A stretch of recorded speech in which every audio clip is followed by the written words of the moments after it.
All right, fans, finally back with another episode of the Nailing History podcast, another installment, as they say.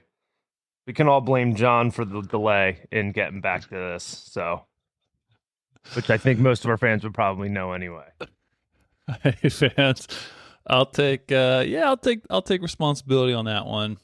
It's been a busy past few weeks, but I've been wanting to get on the airwaves, Matt, with you. It's just been tough. It's been tough, got a lot going on, but I'm excited to be back Like, here. what do you have going on? Like work, things. Mm-hmm. Yeah, Working so much you can't spend an hour to prep for a show, huh? I've been working on it. I've been trying to think outside of the box on ways and new content we can bring you guys. So How's your 20 push-ups a day going? Good. Did some this morning. So you were able to stick with that one, but not with the podcast resolution. What was our pot? I've not been using ChatGPT. I think one of it was to just put more effort in, just period. I'm not waste so much of Matt's money, I think, is part of it. I want to be conscientious of your time, our fans' time, and realize that, it's got to be fun, informative, and I do strive for that. I'm not trying to waste anyone's time, certainly not yours. But I think we got a good one here today. I'm hoping. So, it's your show. Take it away. I know the fans' favorite episodes are the ones that you host. So,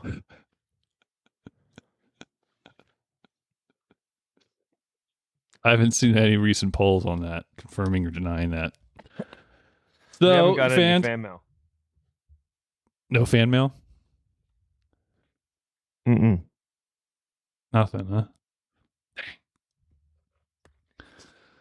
Well, guys, we're here for another week for you. And I was cruising. Are you going to ask how I'm doing? How are you doing? Good. Are you excited to be back here? Sure. I've been recently diagnosed with a condition that's hopefully curable, but what is that? Well, I haven't even told most of my family, and I don't think I've told you, so I don't know if I necessarily want to share it on air.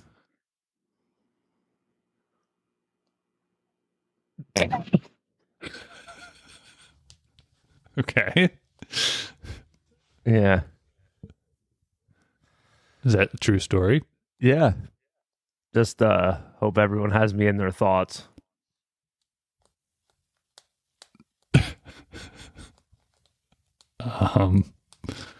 Okay. Well, a couple weeks ago, I'll give you a little bit of, fine. I'll admit it. So like 2 weeks ago, it was a Saturday, and I was feeling a little tired. Didn't really want to do anything. My calf's been hurting me. My calf. I hurt myself running on Valentine's Day. So that's like 3 weeks ago. And I'm like, man, this is taking a long time to heal. I don't know what's going on. So I haven't been doing anything. And I decided, I think it was 2 Saturdays ago, I decided to make an appointment at Supercuts to get my hair cut. Which I usually don't do because it's just like I don't like waiting in line, blah blah blah. But I've recently realized that there's an app that you can like look to see how long the wait is for getting a haircut, and I thought, well, that's pretty cool. There's a Supercuts near me, so I can kind of track it. When the wait time goes down, I can sign up, whatever, and check in and head over there. Not the best haircut, but it is what it is. So 4:30, say, I scheduled an appointment to go over there. I went over there, and the lady was being real mean to me the whole time. Sit up straight. Put your head this way. She's being real mean. Ouch. Like, what what do you want? I'm like, a haircut? She's like, yeah. Well, how do you want it done? Which I've said this before. I hate that because I think it's her job to know how to cut my hair personally. But, that's neither here nor there. Like if I say I want my hair cut and I say I just want it shorter, however you want to do it, they should be able to do something. I think so. But then they're like, look at you in the mirror. I don't know how you normally get it done. So anyway, she's cutting me, and then all of a sudden, towards the end of the cut, and she says like, "Hey, if you don't mind me asking, what kind of shampoo do you use?" And I said, Head and Shoulders, which I've been using Head and Shoulders probably since college. Ever since I started buying shampoo for myself, I've been using Head and Shoulders. And she said, "Oh," she's like, "Well, I think it's doing more damage than not because you have a bunch of dandruff."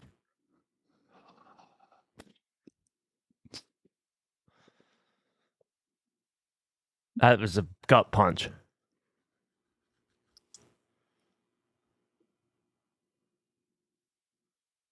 I just didn't know how to feel. Maybe I think I might be having some right now, if it makes you feel any better. I know I tousle my hair every so often, and I'm like, I don't know if that's just dust in the air or I got dandruff going on. I think it's just a part of life. I just don't. It makes you feel a little dirty, and I don't understand how I've been using Head and Shoulders, and I'm a little skeptical thinking that she may have been trying to sell me on a $15 bottle of shampoo, which I bought like a sucker, because what else am I going to do? You like the sales tactic of like, ew, you have dandruff, you need this shampoo. Like, who's going to say like, don't worry about it? You make you feel even dirtier. But she was saying that it's making it worse. So then I Googled when I got home, like, hey, does Head and Shoulders give you dandruff?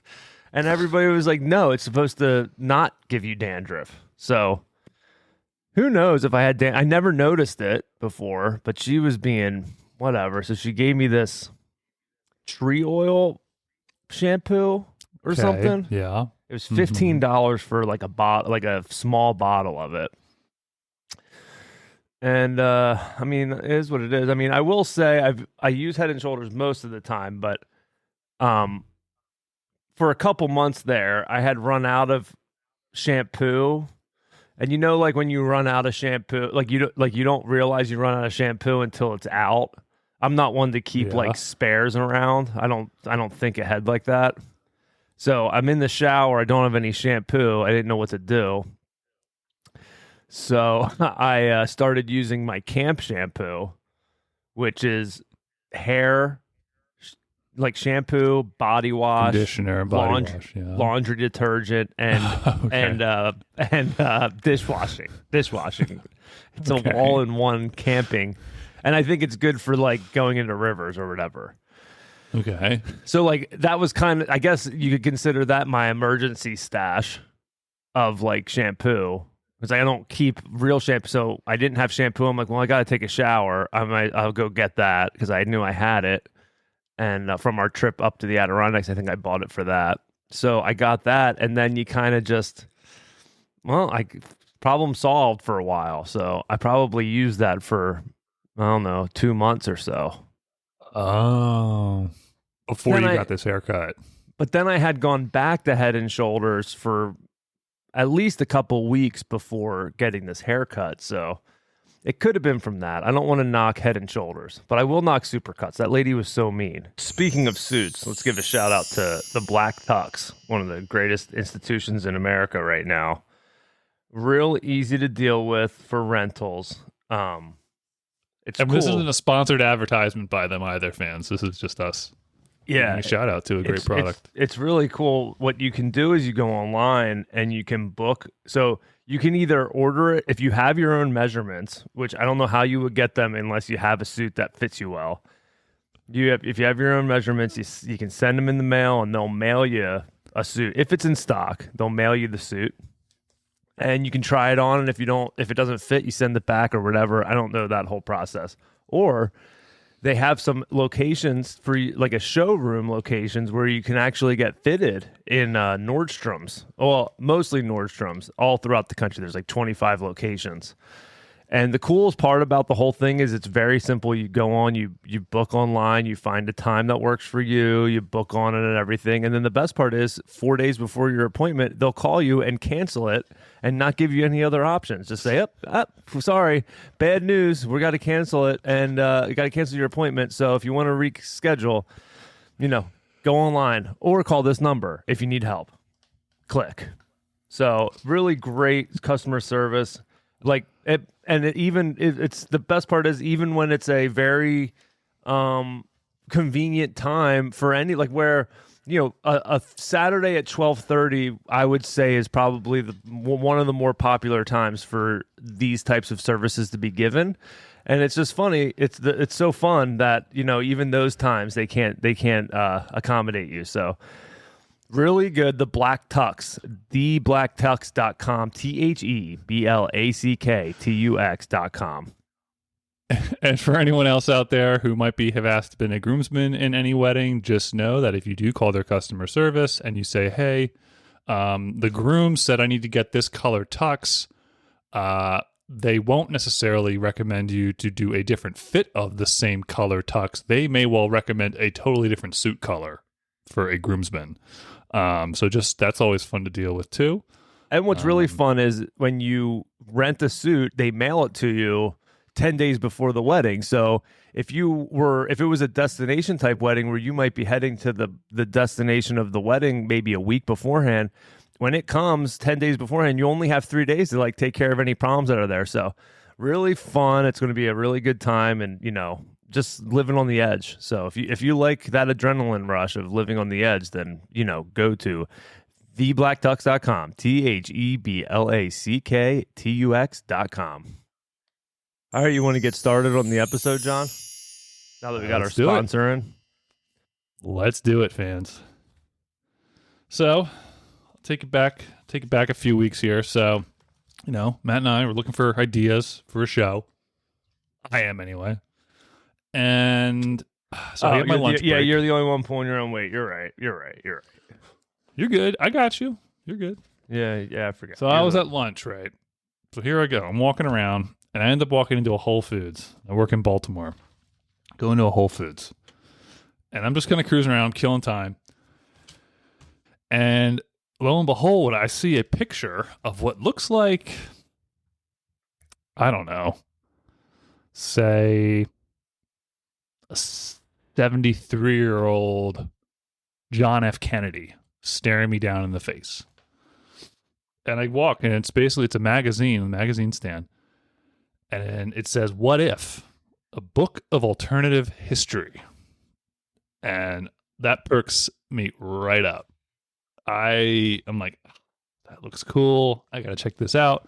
So I pick it off the stand. I'm flicking through it. And it's basically just all of these what if scenarios in American and British history. It's actually a British published magazine, book, as they say. I don't know. And so I take a picture of it, send it to Matt, and he asked, well, did you pick it up for the podcast? And by this point, I already left Whole Foods. And I was like, yeah, I don't But you're know. always looking for an idea. Even though you found this, but I didn't needed buy a confirmation. And I'm like, I texted Matt. He's like, oh, you going to get it for the podcast? And I'm like, yes, I am. And so I went you back said, and should I? I think was the exact response. And then Matt went and bought his own copy online. And I don't know. I just think it's kind of got some really cool, possibilities. What if history went another way? That's we on the podcast. We always, we try to play it by the book and look at history, the facts of history, and see how we ended up here today in our normal timeline. But I don't know. We just thought, let's think, how can we think outside of the box? And what if we asked the what ifs? I think those are just as good at seeing how things could have turned out. It's fun. It's different. And so, yeah, like I said, there's all kinds of things in this magazine. It's very pop history kind of focused. For instance, they have what if Germany had won World War One? What if North Korea had won the Korean War? Etc. Etc. So we're going through and we're thinking, all right, what can we maybe touch on that, we've focused on previously in this podcast and maybe go down a different path? If we were to take a different angle in history, how might things look a little different? And as a lot of our fans may know, at the beginning, when we first launched this whole thing, a big kind of period we stuck with was the the late 18th century, around the time of the American Revolution, and immediately thereafter. So in this book, they actually have a really cool article that's probably been posited a number of times, but they were able to pull all these different historians together and kind of get their hot take on what do you think it would have looked like if the British had won the War of Independence. And that kind of got Matt and I's head scratching. And we decided to say, hey, you know what? I think our fans could find this pretty interesting, entertaining. I think it's safe to say that many American history students don't contemplate if we had lost the American Revolution, if the United States had lost the American Revolution. What makes you say that? I remember being in high school and even in college and some history classes I took, we never had a what if supposition. So it's never been done? I mean, I'm sure it's been done, but it's with all of these what ifs, like anything, it's always We're breaking the barriers of what learning about history can actually achieve. Oh, we're busting through the glass ceiling. Oh, we're doing it. So, so this whole it's a really interesting article. And basically the way I have it, they basically just ask these 7 grand questions, what would have happened if the British won? Have you ever seen the movie Butterfly Effect, John? With Ashton Kutcher? I don't think I've seen the whole thing, no. But I know the premise. What's the premise? Of a butterfly. No, it's about the butterfly effect doesn't actually involve a butterfly. You realize that? No, right? But the concept is that if a butterfly flaps its wings on the other side of the planet in a certain way, or can that have a ripple? Yeah, does that have a ripple effect on the consequence on other space-time continuum kind of thing? It's like if I wave my hand a certain way in front of you on the computer screen, could that cause an earthquake in another timeline? Right? Isn't that kind of what it means? Yeah. It's that if one thing that changes, if one thing happens differently in time, everything, it's a domino effect of but a perceived, but what is perceived as an insignificant change or an insignificant action might have a very big consequence that maybe isn't perceived by the observer of that small change. The idea came to be known as the butterfly effect after it was suggested that the flap of a butterfly's wings might ultimately cause a tornado. Yeah. See? It was coined in the 1960s by Edward Lorenz, a meteorology professor at the Massachusetts Institute of Technology. I would think it'd be like a quantum physics in the movie, The Butterfly Effect. Quantum. In the movie, The Butterfly Effect, actor Ashton Kutcher plays a man who has found a way to travel back to time in his youth. Each time he returns to childhood, he makes some minuscule changes that radically alter the life in the present, inevitably leading to, you guessed it, terrifying results. Doesn't Nick his girlfriend end up dying? Or I remember the big guy from Boy Meets World is like a gothic dude. Yeah, his roommate in college. And she becomes like a drug addict in one timeline. I've seen I think that was the actual timeline. It's all based on they blew up some guy's mailbox, and that's the real, and killed a kid or something. That's the real timeline. I think so. But anyway, so that's what we're looking at. We're looking at like the butterfly effect of history. I think somewhat. Yeah, but Because, we're looking at because one thing changes, and there's a lot of small things that you wouldn't think about that actually are interesting to think could have been a result of one thing changing. yeah. And it just The kind of butterfly allows effect doesn't have to just be a small event.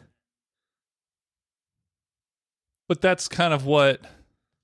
No, I understand that, but it's also. I mean, you're also not going to write a magazine about what if scenarios if a butterfly landed on a rock at the Battle of Saratoga that didn't actually land there. How could that have changed the course of history? You're going to have to say, well, what if the Americans lost the Battle of Saratoga? Then go down a whole timeline. But these things you kind of, you can only. Which, as we discussed in previous episodes of this podcast, the Battle of Saratoga, which was, we actually went up there, right? Is that where we went? Right. We went to Saratoga battlefield. Yes, we did. For a little bit. We learned that if they didn't win that battle, possibly would have lost the war. So you could change this into what if the Americans lost the Battle of Saratoga? What would have happened? I think that's a good set. I think that's a good point to kind of have because in doing research for this podcast, the biggest sort of like, okay, what if the British won the War of Independence, but the war lasted for 8 years? I think the real question for me anyway, and kind of where history could have gone, not just in the U.S., not just in what would have been the U.S. and North America, but like the world as a whole, for me, it really stems around if France got involved. And the only reason why France got involved, as we learned in the previous one, was to basically try to weaken its opponent that in Britain. So, like you said, if we don't win the Battle of Saratoga, maybe it's a little harder to convince them to get in. And there were other time periods before they could have lost the war. But yeah, if France doesn't get involved in this war, then they're not strapped for cash. They're not a bankrupted state, basically, on the eve of the French Revolution. Let's get into it. Let's just go through the timeline as it was in both ways, John. Why don't you give us a little summary of the time? The two alternative timelines posited by these Brits who put this magazine together for whatever reason. You'll find out that all of these answers and all of these things are very pro-British, in my opinion. What's stopping American? What's stopping Brett Bauer or your boy Brian Stelter? Him or that other Fox commentator writing alternative histories. I don't think Americans want to contemplate if we lost the revolution. I don't think it's in our kind of the British are just asking the bigger questions. Or they just have more time on their hands. I don't know. Anyway, so yeah. So the way this magazine's laid out, butthurt over it. That's the sad part. It seems that way. But anyway, yeah, so in this, they have two separate timelines, and the way they have it set up in the magazine is that they basically start with 4 points on a neutral timeline, so like it's going one way, and then it just splits. So here they have the real timeline. So this actually happened. So in 1774, the Intolerable Acts were passed, which we talked about before, and that was basically as a result of the Boston Tea Party. And, they were basically, that was a way the British were basically clamping down. Then we held a Continental Congress that same year. First Continental Congress is formed. They agreed to oppose the Intolerable Acts. And 1775, April 1775, we have the shot heard around the world, the Battle of Lexington. Okay, so we're still on track. And then a few months later, get the Battle of Bunker Hill, where the Patriot troops bravely resisted a repeated British assault. Okay. The British lose massive numbers, but prevail to take Bunker Hill. Okay. And now Okay. it all Okay. goes to pot. Haywire. This is where as John would The say, butterfly kicks the in. butterfly lands on A rock at Saratoga. somebody's musket and throws off their shot. Yep. So we'll stick with the real timeline just as a quick recap. So I think most people should know how this goes, but go quickly. Okay. Go quickly. Well, actually, before the split, they have here Britain rejects peace in the summer of 1775. King George III ignores the Second Continental Congress's olive branch petition, and the war continues. In May of 1776, King Louis XVI of France solves the Americans' munitions problems by granting a huge donation. Okay. Soon after, the U.S. Declaration of Independence is voted on in July 4th, 1776. Okay. So staying on our real timeline, Washington carries out a surprise attack at the Battle of Trenton. The Patriots claim a decisive victory, boosting morale. France declares their support of the Americans and declares war on Britain following the Battle of Saratoga. 3 years later, British surrender at Yorktown, shown in full detail in the movie Revolution, starring Al Pacino. We'll also be going down there in a couple months. In 1812, we have another war between the British and the Americans. The Star Spangled Banner is written. And then April of 1917, the U.S. enters World War I. We had a policy of neutrality, but then we decided to get in on that following the destruction of Lusitania. So this timeline basically goes to like, we were them boys, then we weren't them boys, and then we were back to being them boys. That's right. So now, let's turn it around. Let's say, okay, what happened? Let's put this whole thing on its head. Let's put this whole thing just right upside down on its head. Matt, do you want to explain the alternate? Give him a little something. Yeah, you're doing good. Okay. So here we go, fans. This is when it gets really crazy. So we declare our independence July 4th, 1776. All right. Now, fast forward to August of 1776. Sir William Howe, the commander of British forces, claims victory at Long Island. The Americans try to escape to Manhattan, but the British cut them off. George Washington is killed. Bom, bom, bom, bom. Then we have the Anglo-American Agreement. Well, I will say, interesting they picked the Battle of Long Island as the butterfly in this story, and not the Battle of Saratoga. My opinion, not well researched by these Brits, but go ahead. Yeah. So they're saying from the jump we're losing. So very shortly from our declaring independence, they're basically the British are nipping this in the bud. I'm saying. So anyway, in this timeline, George Washington dead following the battle on Long Island. Then we get the Anglo-American Agreement, and this pact officially ends the war. Patriot supporters who don't flee are imprisoned or hung, including key leaders like John Adams and Benjamin Franklin. And Britain goes on to cement her hold of the colonies. They're saying it wouldn't have even lasted a year, the war. No. Wow. Well, it did. Well, by that point, it would have been a year. Get your head up your butts. Yeah. Out of your butts. So then we have, so basically it's probably not back to business as usual, but the timeline is saying, okay, the war ends in 1776, and then they fast forward to 1790. The 13 American colonies along the Atlantic coast serve as the main destination for UK prison transportation. Far fewer convicts are sent to Australia. In 1803, with France effectively bankrupted by its support for the American Revolutionary War, Spain is courted by the British government and persuaded to release Louisiana. Britain purchases the territory at a steep discount. Then, fast forward to 1823, France invades Spain. King Louis XVIII, angered by what was seen as Spain's gross betrayal in selling, quote, French Louisiana, orders the invasion of Spain, but retreats when Britain weighs in. Fast forward to 1840, between 1840 and 1867, we have an Act of Union. Lower Canada, Upper Canada, and the American colonies are united into British North America. The British government appeases the French by granting trade with the regions that France had ceded.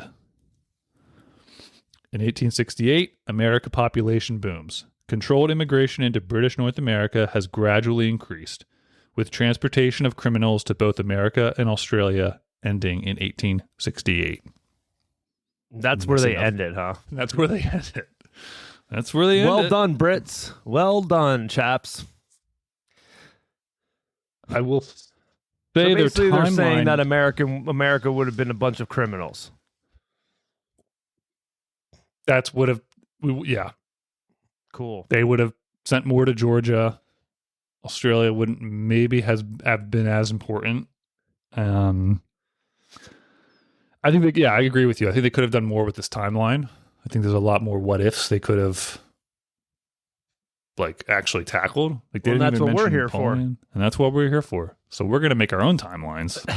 We're gonna try and really kind of just get down to what really might have happened, because these Brits are way too. They got blinders on. They have those blinders on, and we're trying to break those away. Let the butterfly spread its wings. So let's just start. So let's just start with. Let's just go with okay. U.S. loses the war, or whatever you would call it. Would you call it the U.S.? The colonies lost the war, I guess. Colonies lose. Go back to being colonies, and what happens in America? What do you think happens with people like? Well, I guess if I don't know, that George Washington dying is nonsense. He wouldn't have died. That's just BS. I don't think the commander of the army would ever be in a position to be killed. Although George Washington did seem to fight more so than you would think. I don't know how involved he would was. have. I think the consensus is. You think he would have gone down with the ship? He probably wouldn't have died in battle. He may well have been hung if they were captured. I think he would have been captured and then tried. That's for what I'm saying. treason So all the boys would have been tried for treason. All the big players in the game. Benedict Arnold would have been laughing all the way to the bank. Mm-hmm. Although 1776, Benedict Arnold wouldn't even had a chance to defect, so he probably would have gotten hung too. Yeah. Huh. I don't know if he launched this. I don't know if he had launched. He definitely would have gotten hung. I don't know when was the invasion of Quebec. I know that he led that. I think that might have been after 1776. I think so. And he was leading that. So if that had happened, then he definitely would have been toast.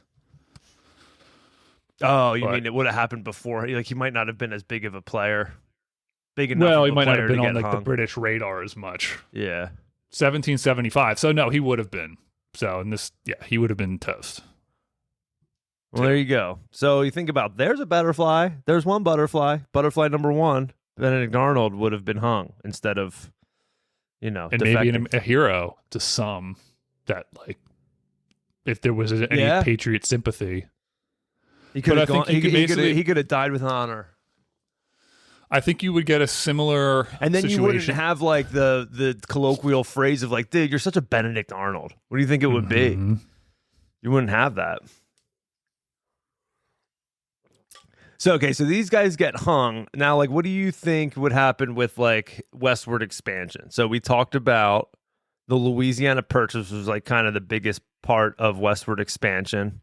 In real time, which I don't think this goes over in the real timeline, France sells the Louisiana Purchase to Tommy J for on the cheap because they're in the middle of the French Revolution and they need money, right?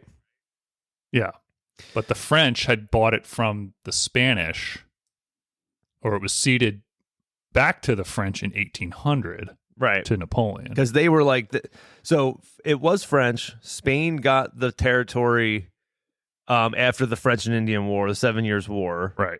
So then Spain had it, and they didn't really even want it, so they gave it back to France in 1800, and then that gave France something to sell to the U.S. to be able to fight Britain more. I wonder if Spain was like, yeah, let's give this. I wonder if that was a thought, is like, because Spain and Britain weren't them boys either, right? So Spain and France were dem boys before the French Revolution. So when they actually did the swap, so following the French and Indian War, France lost Canada to the British. That's why we have Quebec, and it was very French and very Catholic. They still had, towards the end of the French and Indian War, they still held what was called Louisiana, all that territory. But they basically had a secretive treaty with the Spanish, 1762. So before the war even ended, King Louis XV and King Charles III of Spain, they were them boys, and they basically agreed to swap territory. So France would give Spain what is the Louisiana territory, and Spain would give France some territory in what is now Italy. So they had like an arrangement that worked out for both parties. I guess France was saying, okay, well, we're losing this war. We got to fold all of our chips on North America. We just lost what is now Canada. Let's just get out of this whole thing, and maybe we'll devote our time elsewhere, maybe in Asia, in Southeast Asia, in India. Maybe they'll try to stay competitive with the British down there. So the difference would be, because I guess the situation is France probably wouldn't have, they possibly wouldn't have, I guess in general, France, in this alternative timeline, the French Revolution wouldn't have happened for multiple reasons. I think part of the motivation for starting that revolution was the French people saw the American colonies like rise up against a big empire, and they won. Monarchical. So I think they were able to, they thought like, hey, we can do this too. So not having that example, and then also if the war only lasted a year, France wouldn't have gotten involved, or even if they did, it wouldn't have been at the financial expense of what it was. So maybe they would have been in better shape, and there wouldn't have been a reason for it, even though there were multiple other reasons why the French Revolution happened. I mean, but it was very calcified and dated in a lot of the systems, right? But I think that was a big deal. A big part of it was like, why do we waste all our money for America? Maybe. I don't know. So yeah, so the thought French here had no is, business. So the thought here is, so then there's not that much difference. So they're positing that like Spain would have sold it to Britain, as opposed to France ever getting it and selling it to the U.S. for cheap. I don't think westward expansion would have happened way slower had Britain retained the colonies. The main reason being was because, after the French and Indian War, you had the Royal Proclamation of 1763, which was basically Britain saying, we're going to create a buffer between the 13 colonies. Yeah, we're not going past the Appalachians. The French.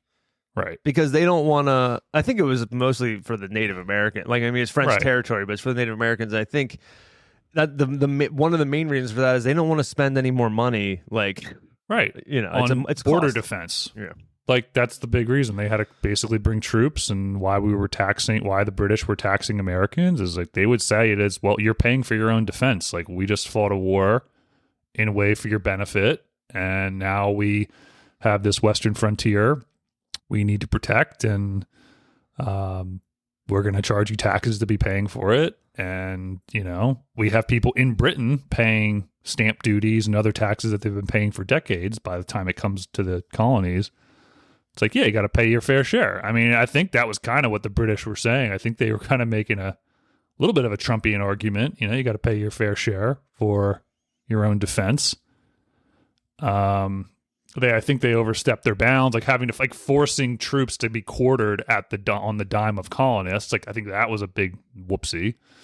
Well, that was all the coercive act, the intolerable acts. And that's why we have an amendment, which probably would have been rights, but which probably would have been the rule of the land. Also, is like those intolerable acts where it was basically like they can control. Like, it was just you have to quarter soldiers. You got to pay taxes, all that stuff. I'd What? say they might have pulled back. I think Maybe. you might have gotten. I think there could have been a Lincoln situation here.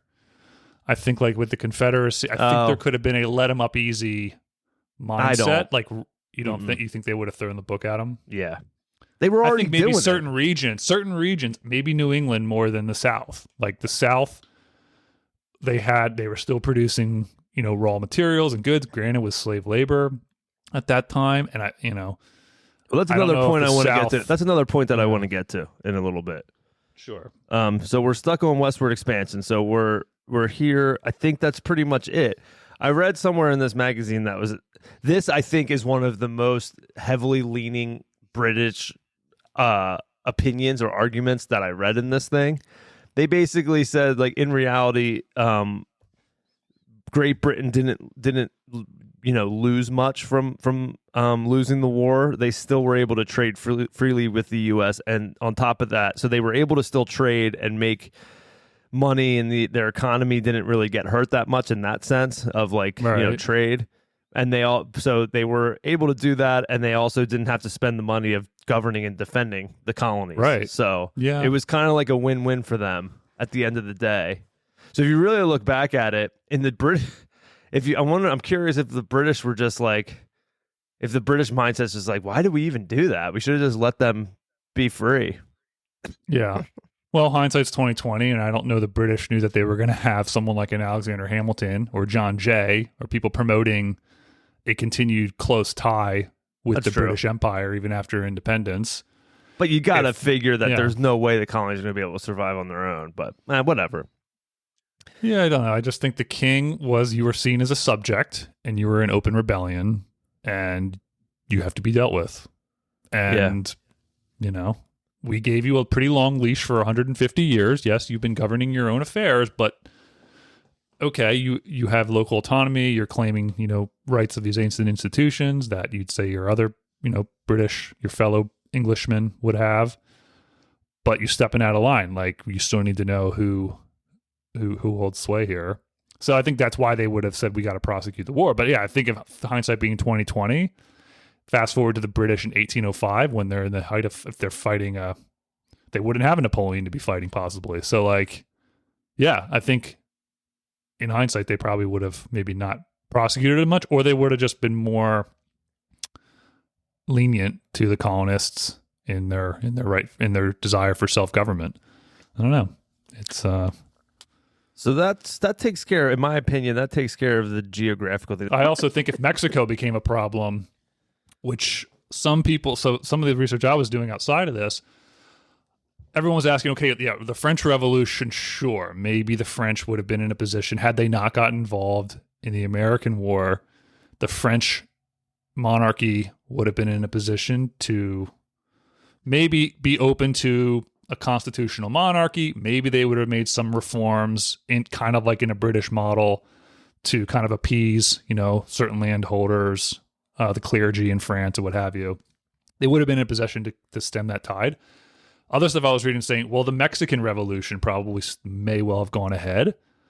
And in part because Mexico, so far removed from Spain, who was governing their affairs, like Mexico could have still fought for their independence. And had they fought for their independence, you could basically say, well, maybe Mexico would be the ones with that Spanish territory when what is Louisiana. So who knows? Mexico could have been a much bigger power play, bigger superpower. And then maybe that would have been an impetus for the 13 colonies and what would be Canada to merge, because you have a rampant Mexico on the loose.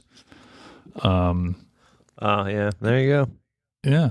So, the geography could have gone a few different ways, but I think we both agree that, population would not have swelled. There would not have been as much of a open floodgate of immigration over the course of the 19th century. I think it would have just been like, obviously, well, what they say, I don't know how they get the year 1868, but up until that point, it would have just been convicts being sent over here, I guess, for the most part.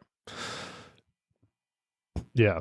Well, it would have been convicts certainly in like Georgia and other places, and there would have been some natural population increase by natural means. Ben Franklin apparently was saying like we were going to have more just by natural birth. There would be more American colonists than there would be actual British or English subjects in the motherland or whatever.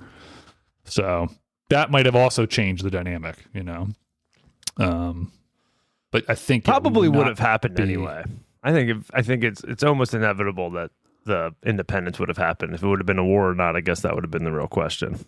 Yeah, it might have just been a whimper of independence, as opposed to this is just too expensive to operate, too expensive to run. One thing that I thought was interesting is gun control. Big Second Amendment situation here in America, and it stems from probably is directly related to look what we were able to do because we had the right to bear arms against the British government. That was the big argument, I assume, to include that in the Bill of Rights. And obviously been a contentious thing at present day, but if they had lost that war, there's no way they would have the right to bear arms at that point. I think Britain may have learned their lesson there. Yeah. Well, again, if they would have come back to a more standoffish approach, there's no way they would have let them do that. But then again, that would mean the British would have to continue to provide that security. So I feel like the idea of self-government and self-rule and self-defense, I mean, technically it's a win-win, right? Like to form their own militia groups. Now, would they have allowed them to have any gun they want, or any arm just to have that? No. I mean, maybe they would have said, well, you can't have cannons as a private citizen or as a private subject. You can't have these select arms. But yeah, you were still. Although I guess they might say, well, what are you having to defend yourself against? Because presumably the Indians would have been pacified, huh? Them, yeah, exactly. That's the point. So let's get into this. I think this is the big one. This is kind of, to me, an interesting part of the whole thing is slavery and industrialization and kind of how the North and South would have been impacted differently from the results of this. John, you started getting into it a little bit. My thought is,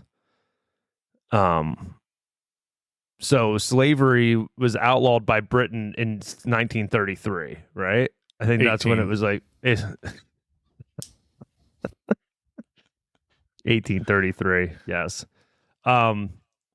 So one thing, obviously, you would think, and maybe it wouldn't be the case. Maybe they wouldn't have outlawed it in the colonies because of how well it helped Britain financially at the end of the day, and maybe out of sight, out of mind situation. Who knows?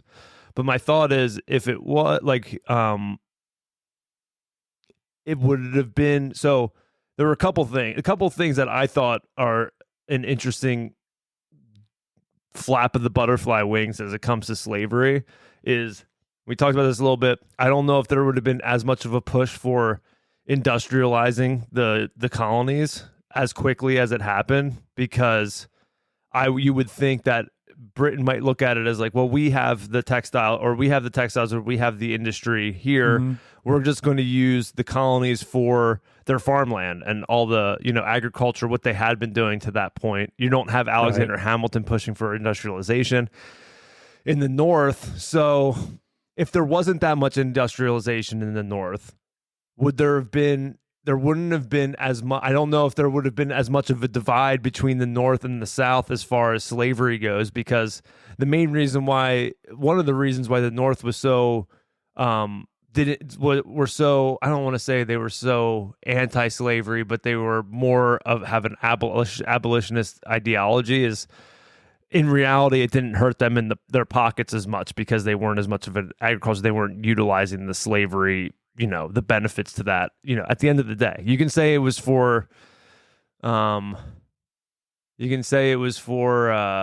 was the right thing to do or whatever. Yeah, moral reasons. But at the end of the day, I think a lot of the reason why it was a bigger group in the North, and there was that split, was because North was more industrious and the South was more agricultural. So would you have had that like split, or would everyone have been like, no, we want to keep slavery for that reason? They would have made more. And then So yeah, what would have happened there? It would have been harder to abolish slavery. You know, if Britain kind of left it to the colonies to say like, if you guys want slavery, you can have slavery, out of sight, out of mind, whatever. What would it have been? Would it have been more of a everybody would have been, oh, we're keeping slavery? Would that have happened? How much longer would that have lasted? But then also, do you think if it wasn't that way and it was still kind of like, and just based on morality or how people were raised in New England, and that's kind of where the abolishment came from, do you think there would have been a situation where still the North and South would have been split, and maybe the South would have tried to gain their independence by themselves against Britain? You know, those were two kind of scenarios that I kind of thought of. Yeah, I certainly think, a big part of the question would be the transportation of slaves. So that is kind of, I think, a major contributing factor. If you're going to, there were certainly moral abolitionists saying it's just wrong to own another human being and treat them in a certain way. But I think the transportation of slavery, or that ending in 1807, but like the writing was already on the wall. Shipping them from Africa to America. From Africa to America. I think that was a major difference. And the ships that oftentimes they were on were northern built ships. So you could make the case that if transportation lanes stayed open and the British continued to allow the transportation of slaves, I would wonder if the North would be as anti-slavery as they are known to be in history. If just because of being able to sell the ships, or being able to, because they're transporting the slaves. Yeah. So they need the market. The market is doesn't matter if it's cotton. I mean, or human beings. If they were making money and the means of getting it was on the ships they were building, money talks, BS walks. If there's one thing I learned in life, it's that. And that's the end of the day. I mean, that's the thing. You got to take all the morality out of it, the morality issues out of it. Everyone's just trying to make a buck. And I think Britain would have been looking at it differently if they were making the money off of this crop or whatever, making the money off of the slaves. I don't know. I don't know what the slave situation was like in Britain in like the 1820s. Like, I don't know. It had to have been a different scene than in America. The slave trade ended. It looks like it ended in America. The slave trade ended in both Britain, the British Empire. So in the real timeline, fans, British Empire abolished the slave trade in 1807. America abolished the slave trade in 1807, 1808. So they actually both at the same time abolished the slave trade. But that was just the transporting from Africa, but there was still slavery. Yeah, this is just like international slave trading. Right.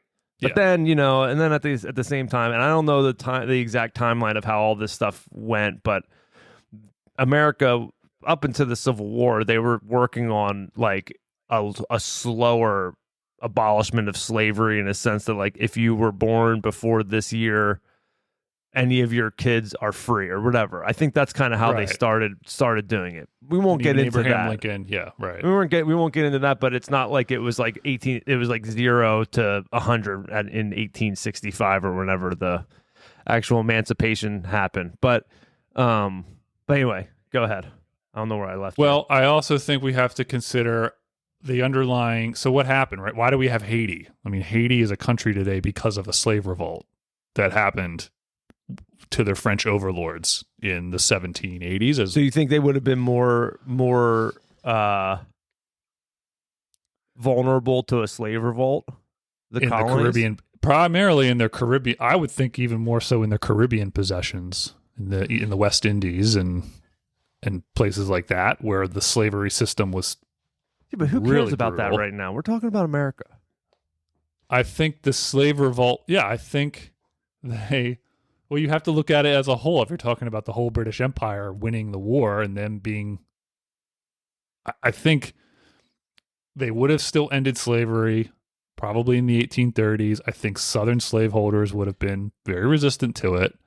Would they have been as resistant as they were 20 years later when cotton plantations were that much more embedded into their whole economy, fueling the mills of the North and fueling the mills of Britain? I don't know. Well, But I think what you year would was have. the cotton gin invented? That was basically what caused the slavery uptick in the South. No, Let me 1793. Okay. Yeah. So that was definitely like an accelerant. But what did they do? I mean, with the Slavery Abolition Act of 1833, yeah, they ended slavery in the empire, but they basically they provided apprenticeship to freed slaves and they compensated slave owners. So you would have to look at that, would have to have been a thing in the southern colonies. Maybe all the colonies. I think slavery would have existed in all the colonies up until the British would have axed it under the Britain wins the American Revolution timeline.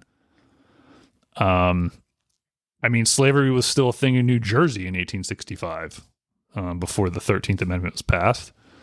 So I think, yeah, you would have definitely had to look at compensation and, yeah, I don't know if the British might have sponsored a colonization of Africa, if they would have been interested in sending freed slaves from the American colonies back to Africa.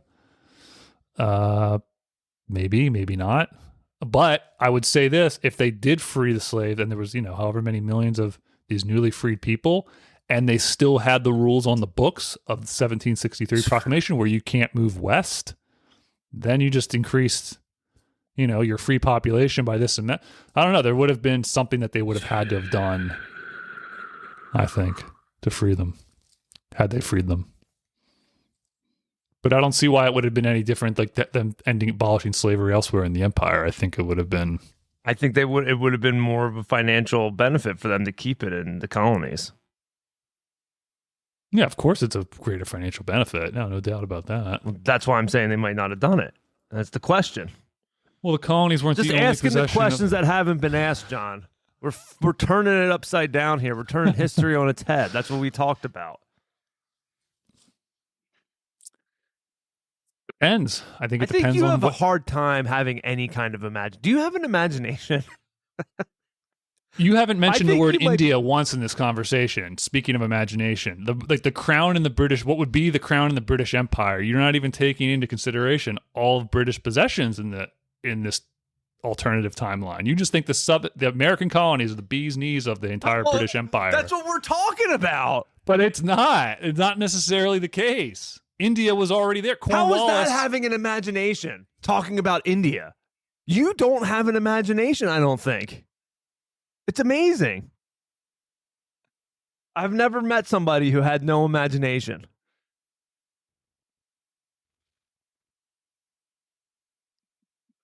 I don't know what you want me to say. Your dreams must just be like everyday life. Like, waking up, having a coffee, eat my breakfast, go to work, come home from work, go to bed. That's my dream.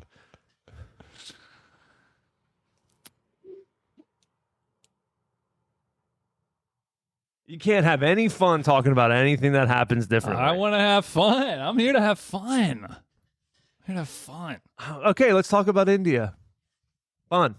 They wouldn't have been able to have the Indian genocide under Winston Churchill. But then that would have been the same mindset. You think they would have just kept slavery across the whole empire then? Then why didn't they get rid of it everyone? Why, if they won the Revolutionary War? I'm not commenting on India. I'm saying in America, they would have maybe left it. It's a thought. It's a thought. It's an imagination of what could it be if they had won in America. Maybe you'd have to go all the way back to if Britain won the War of Independence, how would that have impacted their hold on India? Well, they might not. I don't think there was any. They might not have accelerated their expansion there. Maybe they would not have gone in India as quickly as they had they kept their American colonies, just like with Australia. Maybe they wouldn't have as much of a need for Australia. Like it obviously has had a very big impact. So then how would that have impacted the slavery if they didn't go into India? Then they wouldn't have had it. Yeah. Or it wouldn't have been as much of an impact is what I'm saying. I'm saying they could have benefited greatly from the slavery in America if they still like owned America, or however you want to say it, held sovereignty over America. You're paying less for the goods. Yeah, it's lowering the cost of the product. Yeah. I mean, I would say it's possible they would have kept it. Yes. So but then do you it's think possible. the South, I don't know if they would have eliminated it throughout the British Empire in the 1830s, but somebody at some point. Now, what if the South revolted against the North still? The Civil War still could have happened, but instead of it being the South, the Confederates versus the Union, it would have been like the Confederates or whatever you would call them. Maybe they would just be called the United States at that point. You know, the United States didn't exist, or they did at one point. Maybe they'd go back and be like, we're going to be the United States again. We're the South, blah, blah, blah, and be the South versus the, you know, what do you call it? British North America. Still would have been. And maybe they would have won. Because maybe it would have just been like Britain wouldn't have put, do you think Britain would have put as much resources and risked as many lives for the North that the North did to maintain the Union? They probably wouldn't have had as much interest in that. No. If the British were only dealing with the southern colonies, we could have averted war. I think. If New England was its own, but it's New England that drove a lot of, obviously the South and like people in Virginia, they obviously had their own history and knowledge of what self-government meant and the House of Burgesses and all that. But I think New England was such a firebrand for it all that if it was just the South dealing with the British, I think they may well have stayed.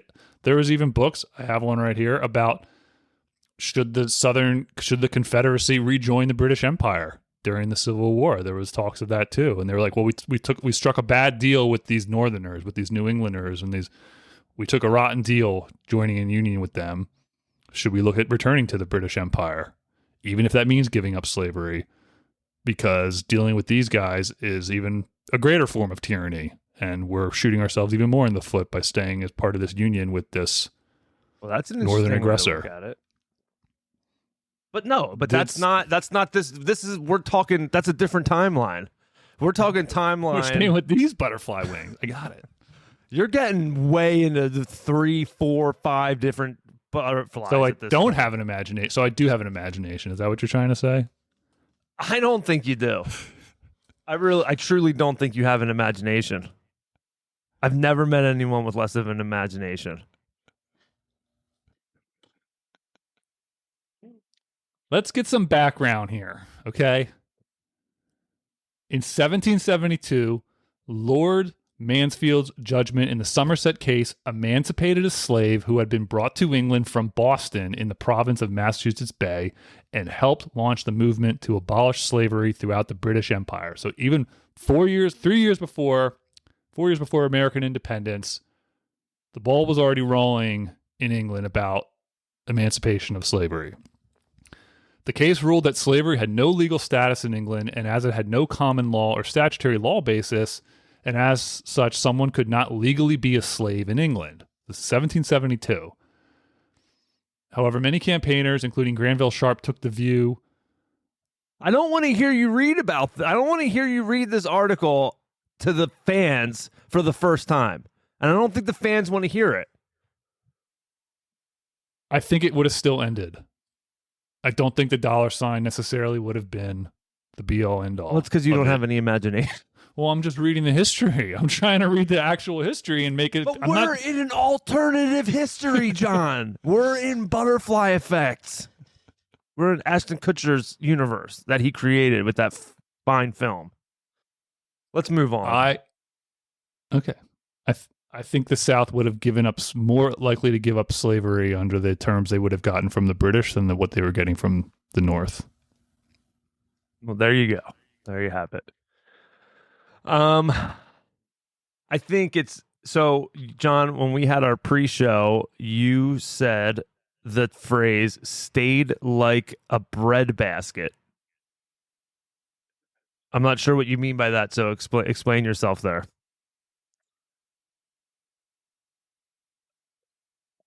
Um, you know, just would the would the America still have been that breadbasket? I don't remember saying that at all. Is that why you put me on the spot? I have notes here, and I made a note and said John has to explain himself here. We were talking about industrialization, and then you said "stayed like a breadbasket."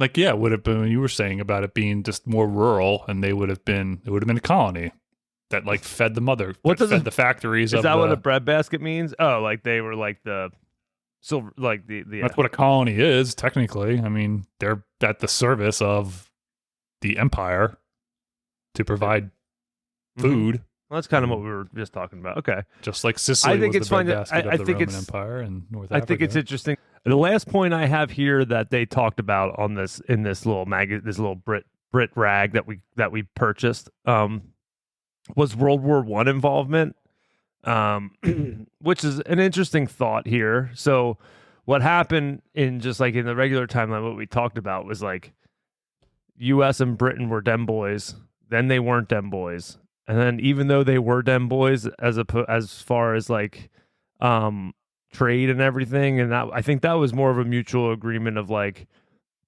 we need each other. It wasn't so much that they were dem boys necessarily, you know. Mm-hmm. But then they basically weren't dem boys for a long time in like the 1800s and everything, and then I think a big part of they kind of started making back up as far as being dem boys like towards the end of the 19th century, and then that was kind of like capped by the U.S. going over there and helping them in World War One. Mm-hmm. So yeah, well, I mean, we certainly had a neutrality act, and Woodrow Wilson ran on the "I kept us out of the war" platform during his term. So we might have been getting closer, but we weren't necessarily, strongest allies. And there was even talk about us invading in this magazine. There's another timeline of like, what if we invaded Canada during World War One? So I mean, I think, yeah. So there's a couple thoughts here too. Is like one thing is the U.S. was a huge help in winning that war for Britain. I think that was a big part of like them, like the U.S. coming in like 1917, 1918 was a big. I'm not a World War One buff. I'm not a World War II buff. Not really even a history buff necessarily. But I gather that it helped them a lot, and the thought is if with the slower rate of industrialization and therefore a slower rate of population growth or anything like that, maybe it wouldn't have been as much of a leg up to Britain. So again, another thing that helped them at the end of the day is the fact that they were more of a help in World War One. If they had won that war, it might not have been as much of a help. I think the U.S. would have been dragged into that war if they were a part of the United Kingdom at that point, or the British Empire. And then that could have also, I think, being dragged into all of Britain's wars was one of the reasons for independence anyway. It's like, I think over and over time, if the U.S. kept getting dragged into these wars that that England was involved with, could have led to another reason for independence at that point. So it could have been like the war for independence would have been delayed until the early 20th century, and like maybe it would have been a situation with Ireland, like as with Ireland, where it's like, oh, they're in World War One and they're depleted, and they're this is an easy time for us to attack to shoot for independence because they're occupied with World War One. Yeah, I think who the combatants would be in World War One would be very different. Don't know if Germany would even be an empire at that point if you don't have a Napoleon. Like if we go back down the beginning of the timeline, if there's no Germany, there's no probably German unification or Italian unification. So we wouldn't even have those countries as we knew them, as we know them. I still think. Oh, that's an imaginative thought. Huh? That's an imaginative thought. I still think it would be Britain versus France. That would be the next world war. I mean, that would be the world war. We assume, again, on this timeline, if France never gets involved in the American Revolution, they never have their own French Revolution, they then maybe proceed to go around the world. Maybe they're more competitive. Maybe they colonize Australia and New Zealand. Maybe they get more of an imprint in Southeast Asia, France. Oh, yeah. They founded, they were there, they were circling around, but if they don't have that, but if Britain would have won the war, Napoleon wouldn't have been doing anything. So there would be no Napoleon. You're getting too far into the third butterfly, John. Yes, we would fight in World War One, but I don't think it would be necessarily against Germany and Austria-Hungary. I think it would be against France again. There you go. But yeah, there were some thoughts there. What do you think about the U.S. taking that, or the colonies taking that as an opportunity to gain their independence during World War One? Quite possible. It's when most revolutions happen. I'll tell you. Some Russian Revolution happened that way. Both of them. French Revolution happened that way. Most revolutions happen because the one in power is either is having money problems or is, preoccupied with something else. So I think it would eventually happen. I think you're right. I think America would eventually get its independence one way or the other. There's no way we'd still be a. I don't know. I think as the British Empire would mature, I still think we would get something like a Commonwealth of Nations where you'd have one head of state over all these different nations, but they would all basically be responsible for their own local affairs. So let's get to the fun of it here. So I don't know. Do you have anything else to add as far as like time? No, that's it. Yeah, that's the full butterfly. I'm shocked with all that research that you did, that you didn't think of anything off paper here. Think of another thing to talk about, but that's all right. So John, we talked about this. I'm hoping that you took the time to at least get a list together here. The top 3 founding fathers to be the first to kiss the ring of the crown had they lost. Who would be the first flip-flopper? The first 3 flip-floppers that you could think of? I'm gonna say. Well, I thought you'd have this written down. Shoot. Sorry, fans. Probably Robert Morris. Gotta hang with us for the. Probably Robert Morris. He was a Federalist, and he was the money man. I think the money man would probably kiss first. I have him too. Money talks, BS walks, as they say. Yep. Second would probably be maybe James Wilson of Caledonia. Who's also that? A Federalist. He was Scottish. Was he a founding father? Yeah. Pennsylvania. Okay. That's a fun answer. That's fun. Gave the State House yard speech about what the powers of the federal government would be. My third one, Hamilton. He loved the British system. He loved all the corruption of the system. He's my first. He's my number 1. It definitely would be him. Although he seemed like he was pretty gung-ho in the revolution. You'd think he would. I don't know if he would flip-flop, but I think he would be like okay with it. Yeah. I think that's a fair point. I mean, he fought and he was there. I don't think he would have frozen his ass off at Valley Forge if he wasn't in it to win it.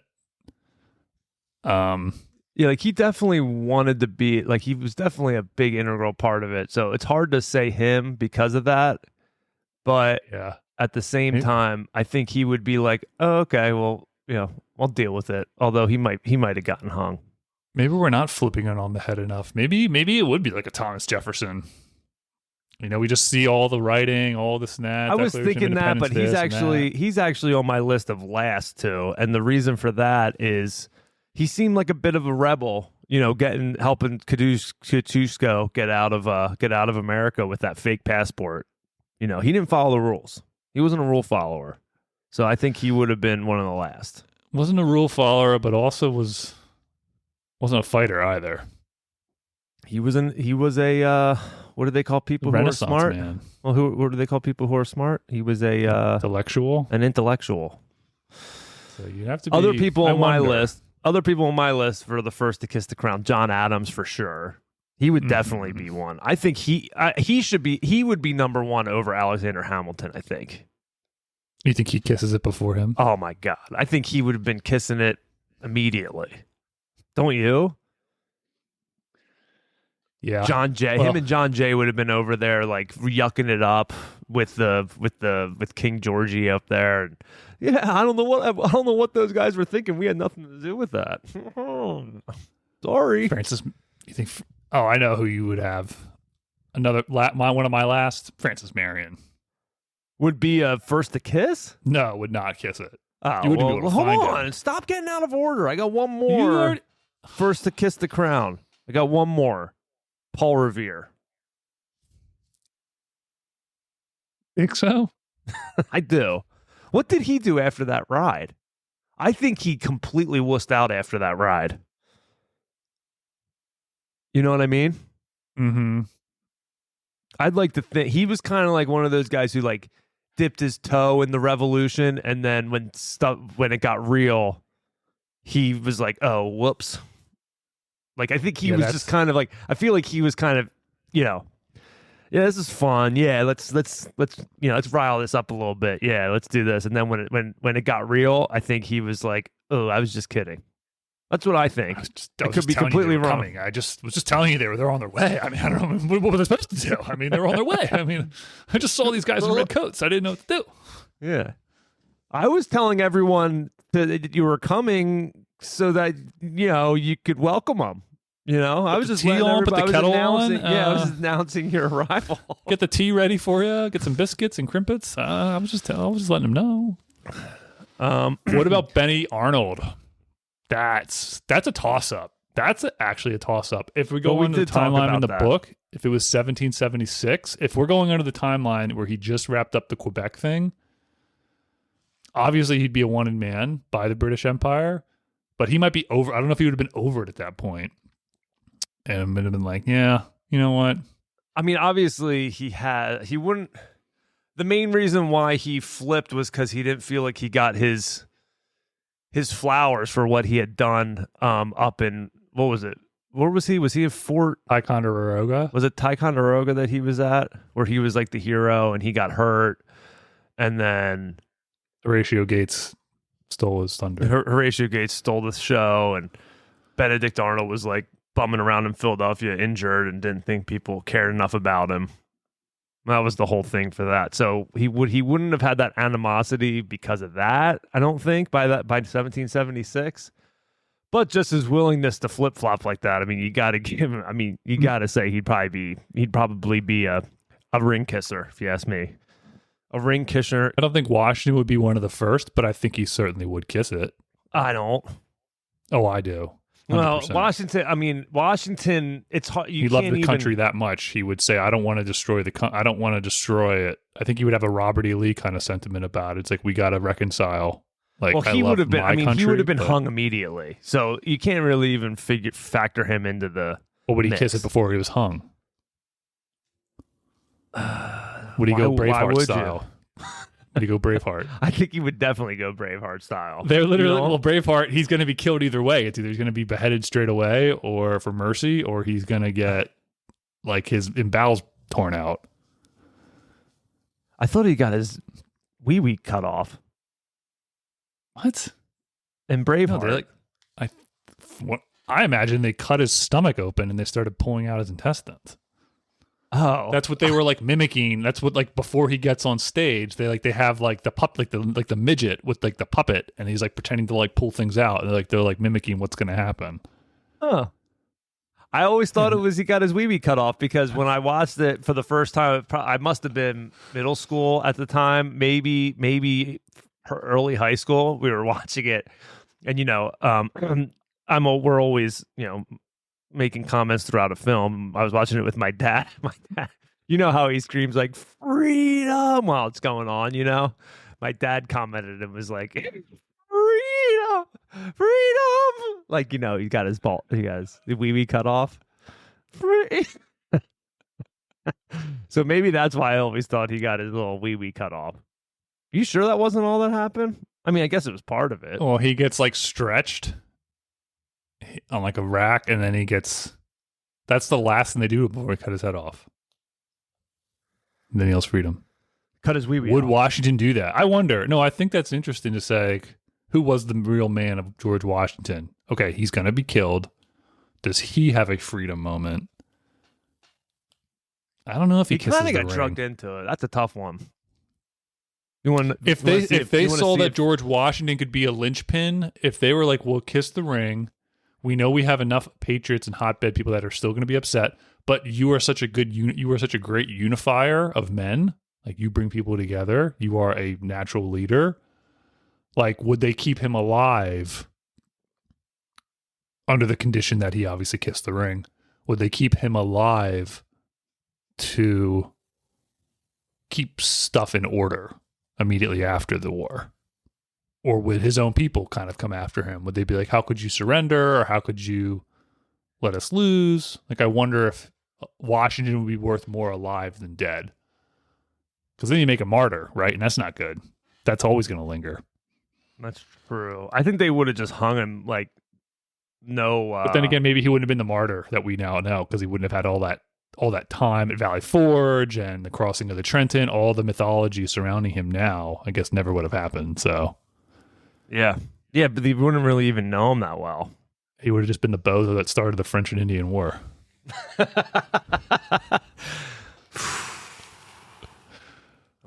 Dude, this is the timeline of that guy's life. Single-handedly changed the course of history, and that's why he's the logo of our show.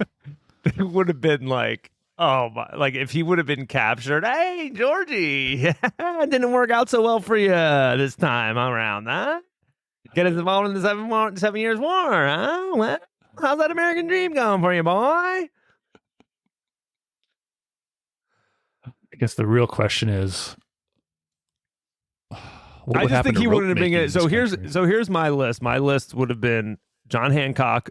Definitely wouldn't have kissed the ring. He's a G. Much of a ladies' man. I know. He would have. Yeah, he would have been. Yeah. George Washington probably would have been hung anyway. Thomas Jefferson, what we talked about, I think he was he was a rule breaker. And then I think Roger Sherman, just because he signed everything. So I don't know if he'd be able to, walk back on that. He signed the Declaration of Independence, the Constitution, and the Articles of Confederation. The only one to do so. So, kind of hard to backtrack there. I think there'd be some Southern. I don't know, but like I was saying about the South, if they were just dealing with the South, I think you probably find more Southern. You think Francis Marion would have kissed the ring? No, I don't think he would have. I gotta finish. They wouldn't have found that. They wouldn't even have found that guy. I don't know. You read the book on him. Well, he wouldn't have been able to do his thing. I mean, this timeline is just, this butterfly effect is like making my brain melt at this point. We're going with 1776. Yeah, no, I guess he didn't even get a movie made after him. He wouldn't even have a movie made after him in this. Yeah, The Patriot wouldn't have been a movie. Revolution starring Al Pacino. We didn't really touch on the Native Americans. The British posit, again, very heavily British influence. They say that the Native Americans would have benefited because the British would have treated them nicer than we did. I mean, there's probably some truth to that. For a while, like, yeah, maybe they would have had their land longer. I mean, but currently, they would have still been. It would have been the same thing. Maybe not. Yeah, they would have been nicer than the Spanish, probably. Yeah, but all that yeah. Oh. It's not about what's nicer than. It's also just like, but it's possible that some tribes might have actually formed a federation. They might have formed something that looked like a real country. You have the 5 civilized tribes that were in the South with the Cherokee, the Creek, all right? Like they Well, might have actually confederated in something that was yeah. like a real thing, like a real Well, they could have done that country. anyway. They never did. So what would that have changed? Well, they How would wouldn't that have have had the changed? They still had the well, time they to do it. not with the Americans winning the war and then the Americans pushing west. They push west a little bit quicker, I guess. But they had all that time. They had how many? They had In what between time? the French and When did Indian the whites? War, When did the whites settle? 1492. Is that when it was? When did Columbus sail the ocean blue? well, Leif Erikson came 400 years before that. So they had 400 years to do it, John, or 300 years to do it, and they didn't do it. So I don't know how this would have changed anything. Well, they would need a model if they've been living a certain way for thousands of years. Who would model it? The British would have helped them, you think? If there was incentive for them to, yeah, sure. If they were providing things that they wanted and they were able to trade with them, yeah, you trade with us and we'll help you develop like a quote unquote civilized system. Sure. I'm sure that would have happened. I mean, probably would You not were have. No, so- I read you a were book. No, s- you it were probably s- would. You know what? You know who would have been the first to kiss the ring of the crown? John. John would have been the first. If he was in this situation, he would have been like, I don't know what those guys were doing. You're a front runner and a British. What do they call? What's like a Francophile, but for British? Anglophile. Yeah, you're an Anglophile, dude. Big time. Always have been, always will be. This is tough to have this conversation with you. My question is, We haven't Is the even w- talked about India yet. do you think the world's better off? Would the world be better off today, knowing what you know throughout the course of this episode? Well, here's the thing. This is what I did have. The last thing we wanted to talk about is how would the world be today had Britain won the war. And let's just go with they won the war and the US is still like they never like the US never got independence. You know, we've kind of gone through right now that probably by this point we would have been independent to some extent. But say Britain always ruled. So there's a couple thoughts here that I had. I don't know if you had anything here. One of the things that we talked about on the podcast was Princess Diana's death in Paris. You know, maybe she would have been in America at the time of her death. Maybe her and Dodi would have been in New York City instead of Paris, and maybe the crash would have happened in the Lincoln Tunnel as opposed to whatever tunnel it was in France. And how would that have changed? You know, I think there would have been, you know, more, you know, intrigue had that been the case. Maybe a little bit more of, hey, maybe it was a deep state situation. You know, maybe these conspiracies might have validated some of these conspiracies because like she was over in America. Could have been maybe that would have been the assassination of Archduke Franz Ferdinand version of like then the U.S. would have fought for independence because maybe it would have been something where England thought that the U.S. were the ones that killed her, right? Maybe John James Andanson in his little Fiat, maybe he was a American spy, like an or American, yeah, like an American, like, and then they thought, and then that would have launched us into a war with Britain, like for independence because of that.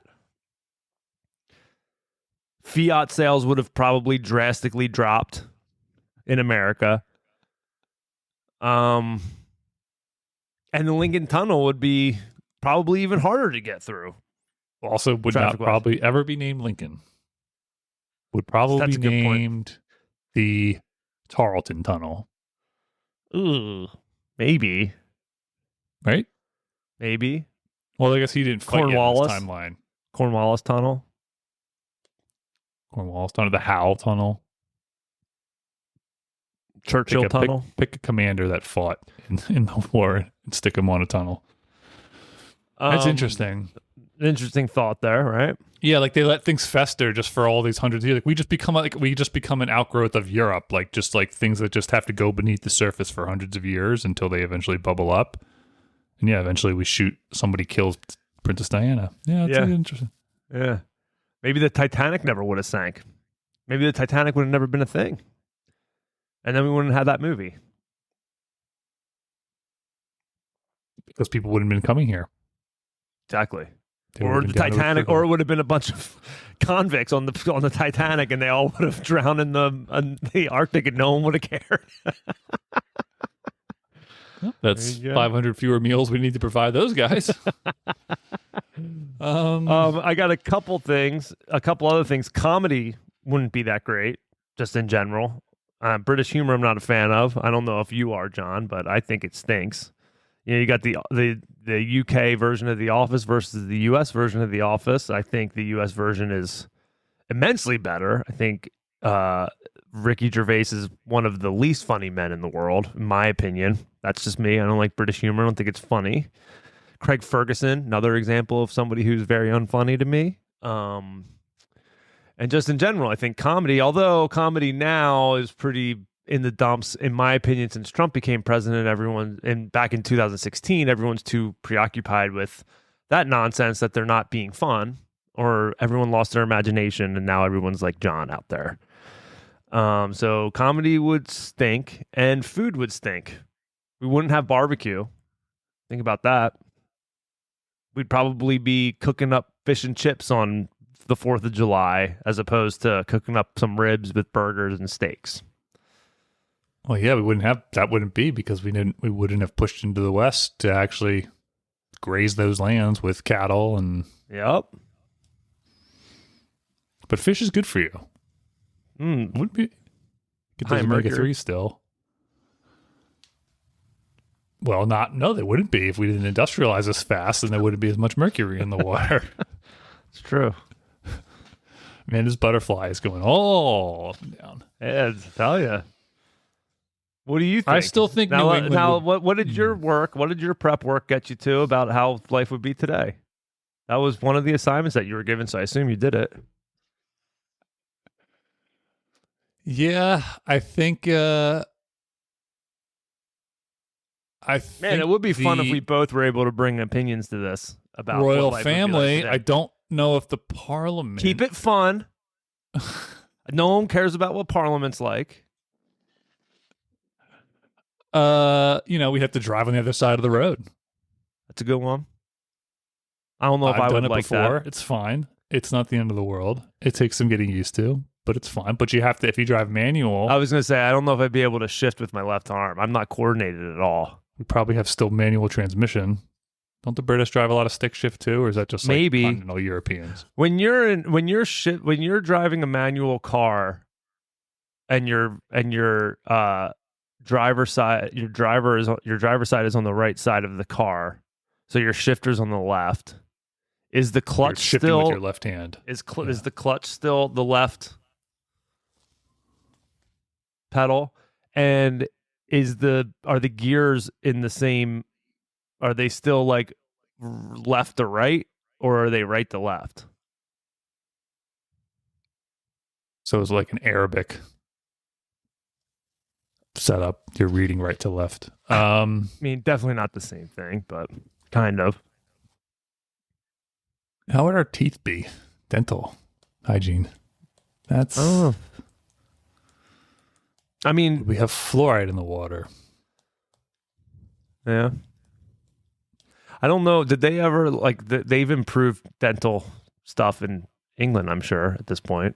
No. Yeah. But if we're just looking into stereotypes. Yeah. Tea and crimpets. I think tea, let's just say, okay, more tea than coffee, you think? British East India Company tea comes back online following the Boston Tea Party. We can only then still buy from India. Here's you in India again. You think we'd be more tea than coffee? I think we'd be a little more tea centric. Yeah. Then the coffee business would be struggling, which would hurt Hawaii. Hawaii probably wouldn't even be a thing. Hawaii coffee? More bananas and like other fruits. I think coffee is Hawaii's biggest export. Surprisingly, I think Hawaii's economy depends on its export of tropical plants and products such as coffee, pineapples, and papaya. Boom.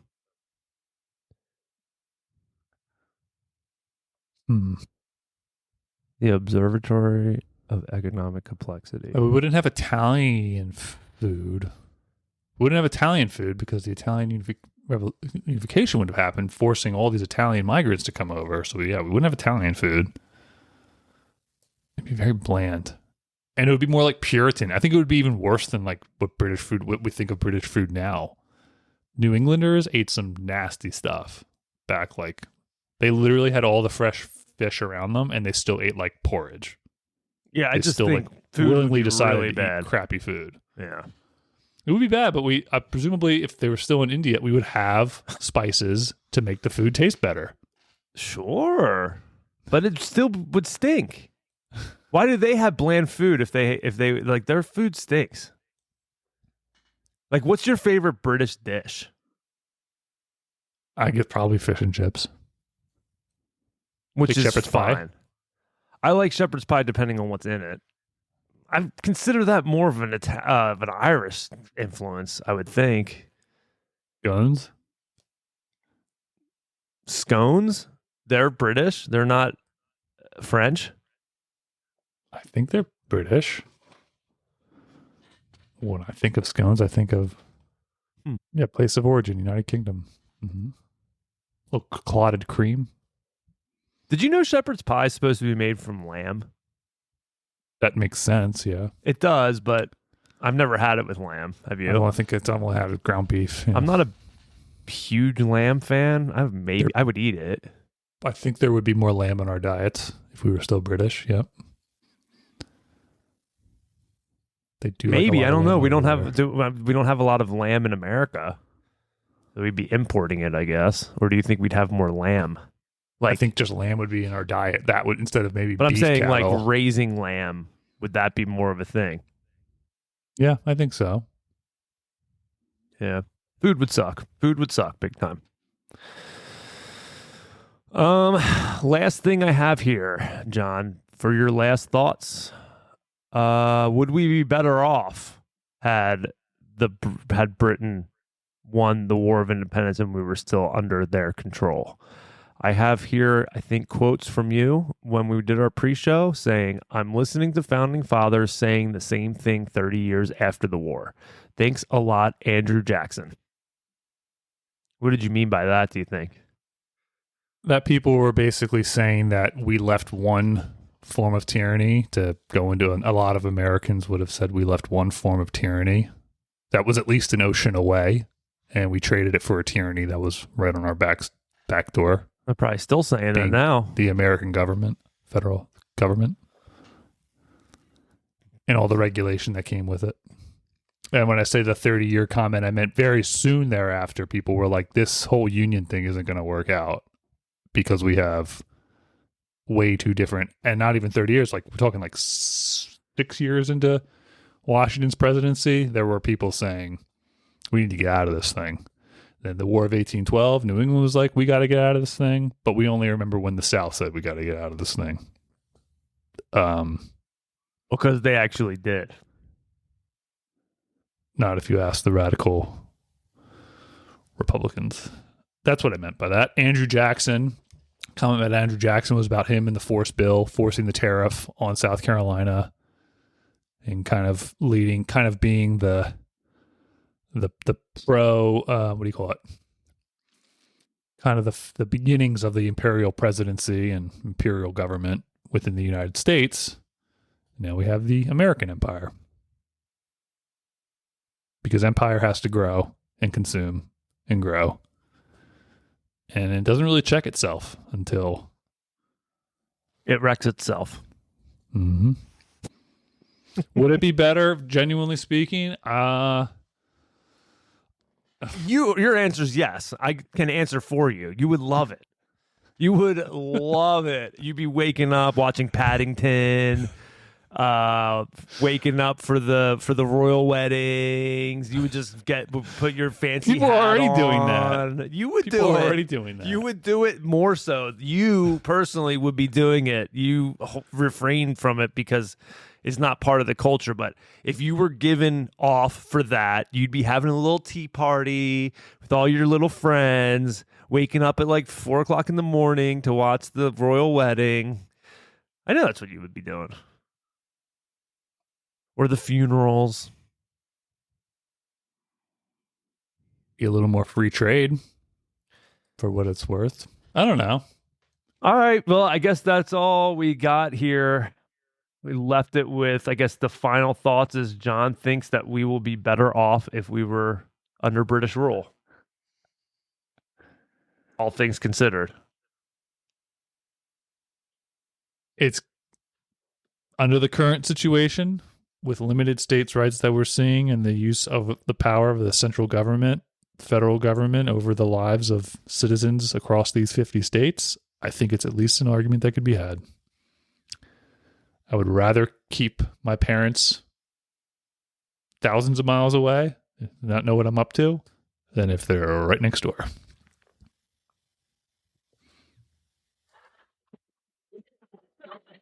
All right, there you go. Final thoughts from John.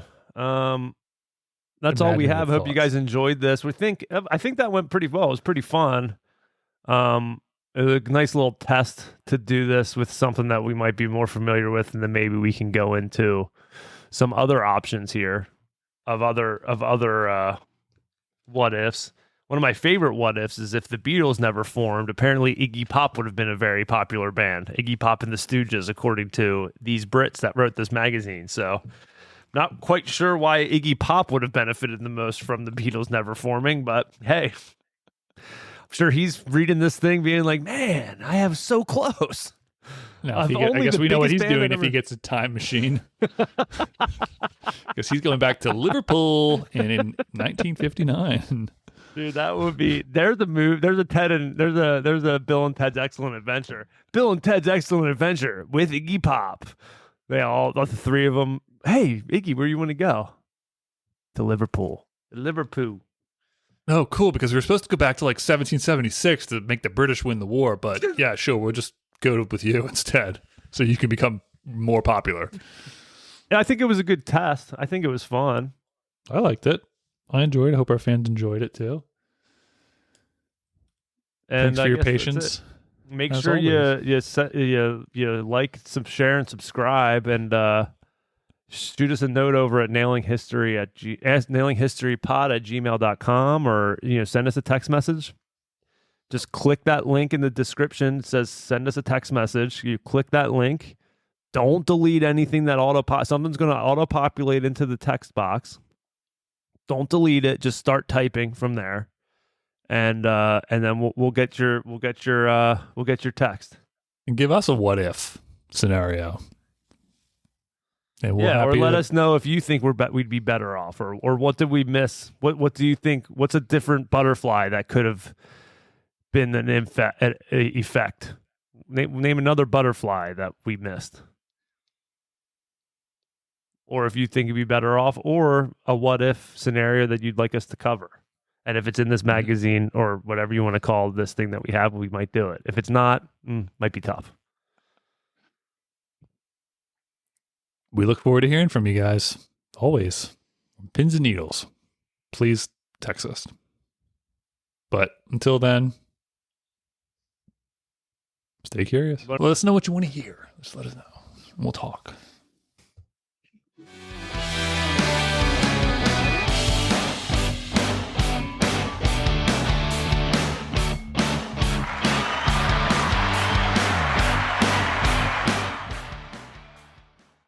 I got hairy legs. Come on, man. And we say bye-bye.